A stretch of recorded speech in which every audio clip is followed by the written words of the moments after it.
आज हम जानकारी खंगाल रहे हैं मध्य प्रदेश के पन्ना जिले पर। आहा। ये एक ऐसी जगह है जहां लगता है प्रकृति, इतिहास, आध्यात्मिकता सब एक साथ मिलते हैं। हाँ बिल्कुल। हमारे पास जो स्रोत हैं वो बताते हैं कि भाई ये बागों, हीरों और काफी पुराने मंदिरों के लिए जाना जाता है। तो चलिए इसी जानकारी के आधार पर थोड़ा और समझते हैं पन्ना को। हाँ हाँ जरूर। तो पन्ना जो है मध्य प्रदेश के उत्तरी हिस्से में आता है, सागर संभाग में। ओके। और ये विंध्य पर्वत श्रृंखला में बसा है। अच्छा, विंध्याज में। जी। हेडक्वार्टर इसका पन्ना शहरी है और यहाँ की जमीन जो है थोड़ी पथरीली सी है, लाल और काली मिट्टी मिलती है। और हाँ, केन नदी बहुत ही महत्वपूर्ण है वहाँ के जीवन के लिए, जंगल के लिए। केन नदी का नाम आया तो पन्ना टाइगर रिजर्व की बात तो करनी ही होगी। जानकारी यही कहती है कि ये भारत के सबसे शानदार टाइगर रिजर्व्स में से एक है। हाँ है तो। और वहाँ बाघों को फिर से बसाने का जो काम हुआ वो काफी सफल रहा। ये तो बड़ी बात है। हाँ बिल्कुल।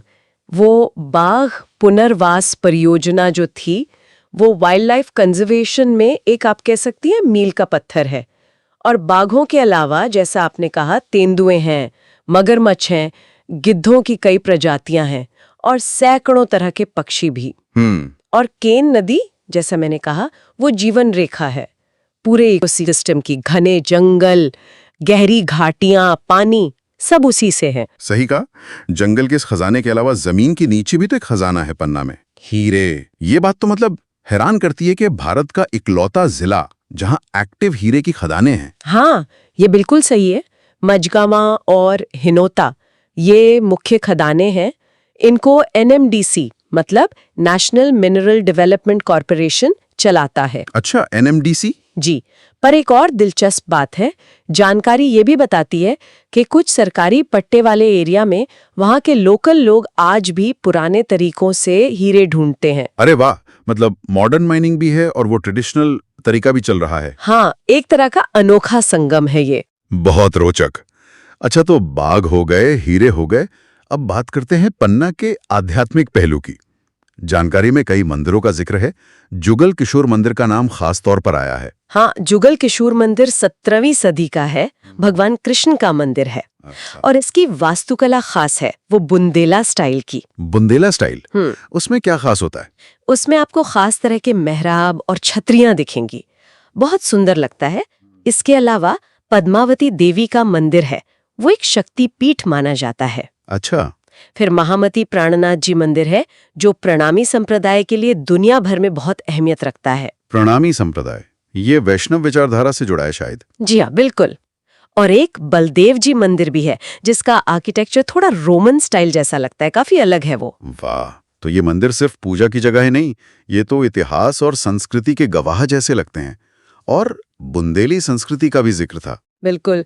ये मंदिर और वहाँ के किले भी हैं, जैसे अजयगढ़ का किला। ये सब बुंदेलखंड की जो रिच हेरिटेज है उसका हिस्सा है। हाँ।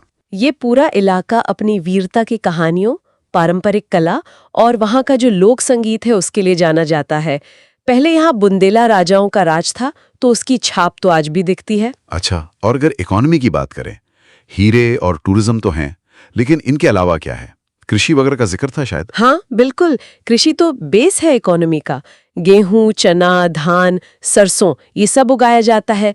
फिर जंगल से जो उपज मिलती है, जैसे तेंदुपत्ता और लोकल हैंडीक्राफ्ट्स, वो भी जरूरी है। ओके। और हाँ, हीरा खनन और टूरिज्म, खासकर इको टूरिज्म जो टाइगर रिजर्व की वजह से है, और हेरिटेज टूरिज्म मंदिरों और किलों की वजह से, ये भी अर्थव्यवस्था में अच्छा योगदान देते हैं। इतनी सारी चीजें हैं देखने और जानने को, तो वहां पहुंचना कितना आसान है? कनेक्टिविटी कैसी है? कनेक्टिविटी ठीक है। पन्ना NH39 नेशनल हाईवे 39 से जुड़ा हुआ है। नज़दीकी बड़े रेलवे स्टेशन खजुराहो हैं, करीब 40 किलोमीटर, और सतना है वो लगभग 75 किलोमीटर पड़ेगा। अच्छा, खजुराहो पास है। हाँ, और एयरपोर्ट भी सबसे पास खजुराहो में ही है। आसपास घूमने के लिए भी काफ़ी जगहें, जैसे केन नदी पर ही राने फॉल्स हैं, बहुत खूबसूरत। ओह हाँ, राने फॉल्स। पांडव फॉल्स और गुफाएं हैं, जिनके बारे में कहा जाता है कि वो महाभारत काल से जुड़ी हैं। अजयगढ़ किला है, और जाहिर है खजुराहो तो है ही पास में, यूनेस्को वर्ल्ड हेरिटेज साइट। तो ये सब मिलकर पन्ना को एक बढ़िया डेस्टिनेशन बनाते हैं। बिल्कुल। तो अगर हम संक्षिप्त में देखें, जो भी जानकारी हमने खंगाली, पन्ना एक ऐसी जगह है जहां बाघों की धाड़ है, हीरों की चमक है, पुराने मंदिरों में आस्था है और बुंदेली विरासत भी है। आपने बिल्कुल सही सार निकाला। ये वाइल्ड लाइफ, मिनरल्स और हिस्टोरिकल हेरिटेज का एक बहुत ही यूनिक कॉम्बिनेशन है। हाँ, और यही चीज इसे खास बनाती है। यहाँ आपको प्रकृति और संस्कृति दोनों एक साथ फलते फूलते दिखते हैं। टूरिज्म के लिए तो यहाँ बहुत संभावनाएं हैं। सही कहा। इस पूरी बातचीत के बाद एक सवाल जरूर मन में आता है जिस पर शायद और सोचने की जरूरत है कि पन्ना जैसी जगह जहां एक तरफ हीरे जैसे कीमती प्राकृतिक संसाधन हैं, बाघ जैसे संरक्षित वन्यजीव हैं और दूसरी तरफ इतनी गहरी सांस्कृतिक जड़ें भी हैं, तो वहां पर्यावरण संरक्षण, आर्थिक विकास जिसमें खनन और पर्यटन दोनों आते हैं, और स्थानीय संस्कृति की सुरक्षा, इन सबके बीच एक सस्टेनेबल बैलेंस कैसे बनाया जा सकता है? ये सच में सोचने वाली बात है। हाँ, ये एक बहुत ही महत्वपूर्ण और जटिल सवाल है। संतुलन साधना यहाँ बहुत जरूरी होगा।